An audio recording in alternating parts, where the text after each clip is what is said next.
continuidade ao livro Anatomia da Destrutividade Humana e vamos discutir hoje o capítulo 6, o comportamento animal. Erich Fromm utiliza dados da etologia para contestar a tese de que o homem possui um instinto de agressividade espontâneo herdado dos animais. Sou Flávio Rodrigues, psicanalista, e vou falar hoje sobre os pontos centrais da agressão humana em comparação à agressão animal e quais são as diferenças entre as duas, de que venho discutindo já ao longo dos vídeos desse canal. Erich Fromm traz 3 tipos de classificação na agressão animal. Esses 3 tipos de agressão ele nomeia como predatória, interespecífica e intraespecífica. A predatória é aquela que ocorre quando um animal tem fome e ela possui bases neurológicas e comportamentais que Erich Fromm diz que são diferentes da agressão defensiva. Já na interespecífica é aquela que acontece entre espécies e ocorre raramente, né?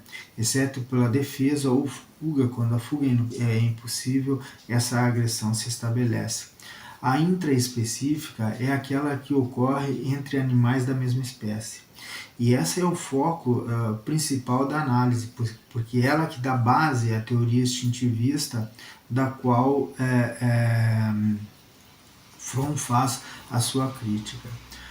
A crítica de Fromm recai sobre a prova por analogia.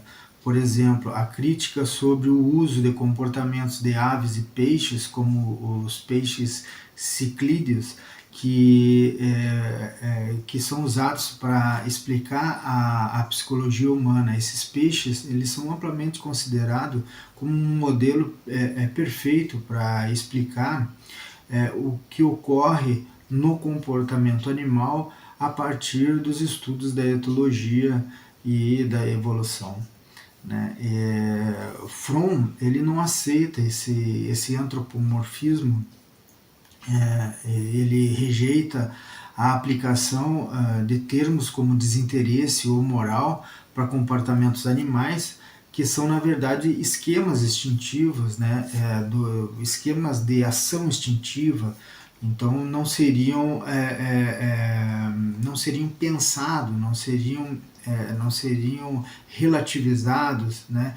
Então o interesse e a moral não se qualificaria como sendo um comportamento animal.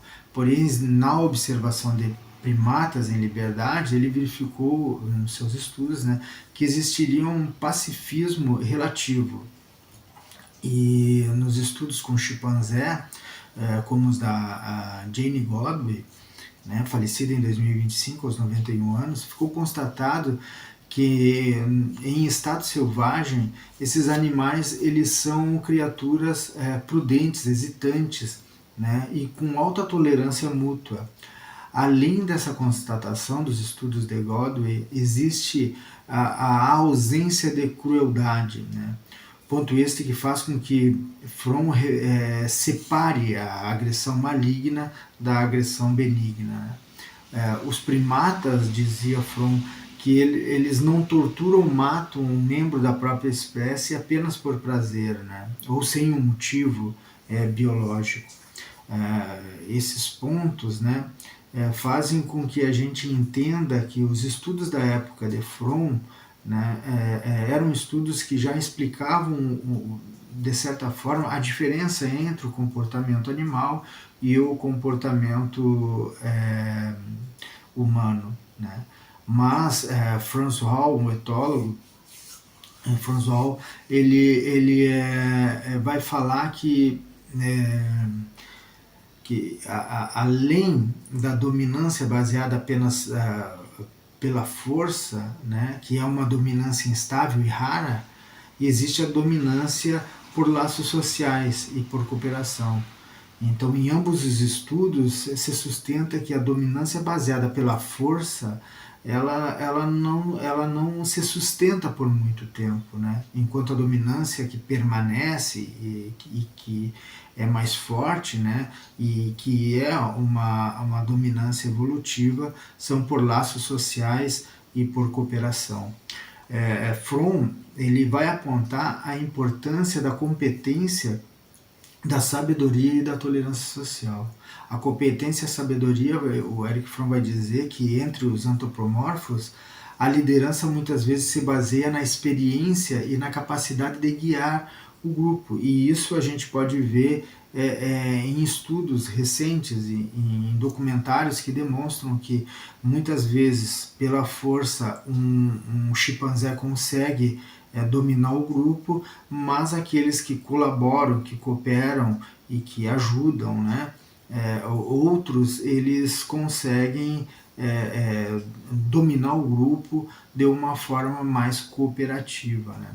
Então, a força física ou o medo não se sustenta porque as alianças não vão se consolidando. Esses são estudos atuais, mas que já nos estudos, nos estudos que Fromm usou, como de Jane Goodall, já tinha essa tendência de pensar a tolerância como sendo algo que fizesse com que a competência e a sabedoria fosse um atributo maior do que apenas a força física, né? No caso da tolerância social, existe uma deferência natural para que se possa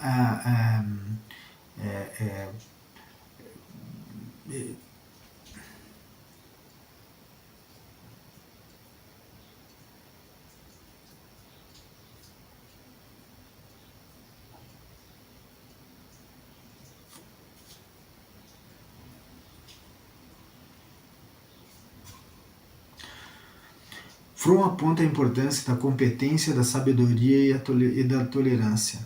A competência e a sabedoria entre os antropomorfos, o Erich Fromm vai dizer que se institui como liderança, muitas vezes baseada na experiência e na capacidade de guiar o grupo, e não apenas na força física ou no medo. Já no caso da tolerância social, existe uma deferência natural com os mais velhos e a tolerância com os mais jovens, sugerindo que a cooperação é tão fundamental quanto a competição. E essa é uma questão importante para a gente pensar na agressão benigna e na agressão maligna. Na agressão defensiva, a benigna, ela seria uma função biológica e serve para proteger os interesses vitais, como comida, espaço, as crias, né? E cessa assim que a ameaça é removida. Em relação aos comportamentos de luta ou fuga, o mesmo acontece. O animal está programado tanto para lutar quanto para fugir.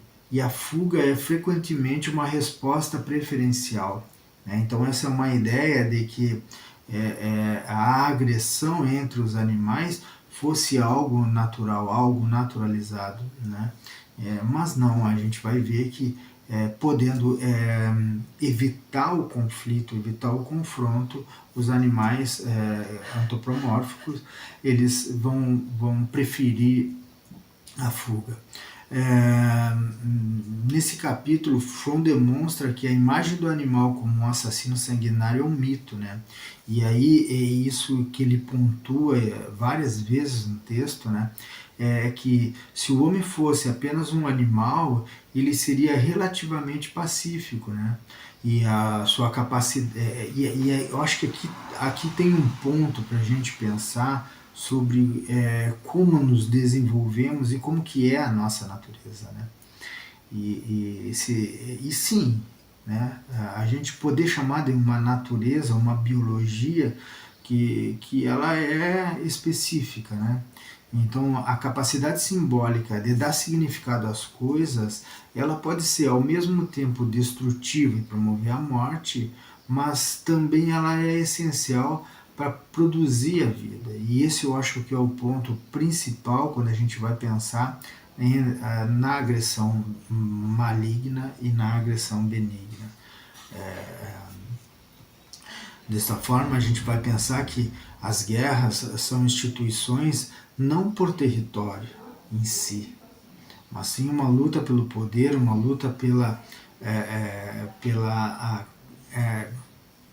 pela dominância simbólica dos grupos, né?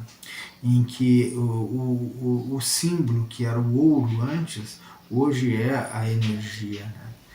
E a energia vai dar o poder que essas pessoas precisam. Se a dominância de território é importante hoje, não é pelo território em si, mas sim aquilo que eu posso retirar desse território, que seria, no nosso caso hoje, a energia, né? E tudo aquilo que a gente precisa para promover a própria sociedade, né? Então a gente volta a discutir isso nos próximos capítulos e dar continuidade a ajudar a pensar a partir de Erich Fromm como que a agressão maligna se constitui no ser humano, que é totalmente diferente de uma agressão animal, embora às vezes uma agressão animal seja voraz.